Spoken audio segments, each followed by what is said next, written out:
পর্যটন নগরী কক্সবাজারের উন্নত চিকিৎসা সেবার একমাত্র সরকারি প্রতিষ্ঠান ২৫০ শয্যার জেলা সদর হাসপাতাল।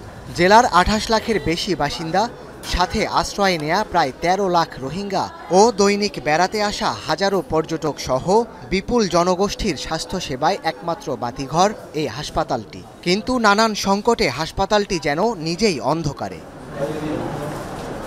হাসপাতালটিতে দৈনিক গড়ে ২ থেকে ২৫০০ রোগী চিকিৎসা নিতে আসেন। এর মধ্যে ভর্তি থাকে প্রায় ৭৫০ থেকে ৮০০ রোগী। শয্যা সংকটে বেশিরভাগ রোগীকেই চিকিৎসা নিতে হয় মেঝেতে শুয়ে। পাশাপাশি রয়েছে জনবল ও যন্ত্রপাতি সংকট।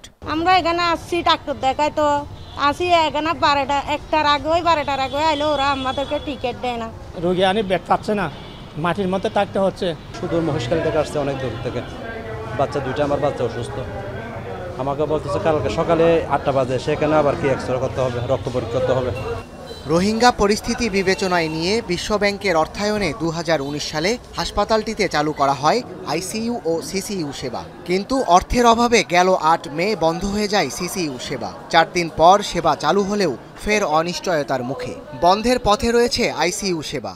অভিযোগ রয়েছে জনবল সংকটে গাইনি চিকিৎসক দিয়ে চলছে বিশেষ এই ২ সেবার কার্যক্রম। এছাড়াও অর্থায়ন বন্ধ হয়ে যাওয়ায় গেল ৯ মাস ধরে বিনা বেতনে কাজ করছেন শতাধিক কর্মচারী। আমরা আইম ছিলাম, আইম পদক চলে গেছে। আমরা ৯ মাস পর্যন্ত বিনা পয়সায় কাজ করতেছি এখানে। বিগত ১৮ বছর যাবৎ চাকরি করতেছি, তখন আমাদের কষ্ট হয় নাই। এই ৯ মাস খুবই কষ্ট হয়ে যাচ্ছে আমাদের, যেহেতু স্যালারি নেই। হাসপাতাল কর্তৃপক্ষের দাবি, সংশ্লিষ্ট দপ্তরকে একাধিকবার লিখিতভাবে জানানো ও চাহিদাপত্র দেয়া হলেও এখন পর্যন্ত নেওয়া হয়নি কার্যকর পদক্ষেপ।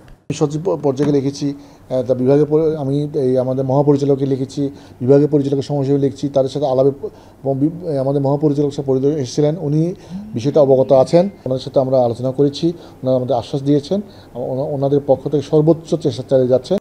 বিপুল জনগোষ্ঠীর উন্নত সেবা নিশ্চিতকরণ ও সংকট নিরসনে কক্সবাজারে মেডিকেল কলেজ হাসপাতাল স্থাপনে দ্রুত পদক্ষেপ নেয়ার দাবি স্থানীয়দের। এখন কক্সবাজার।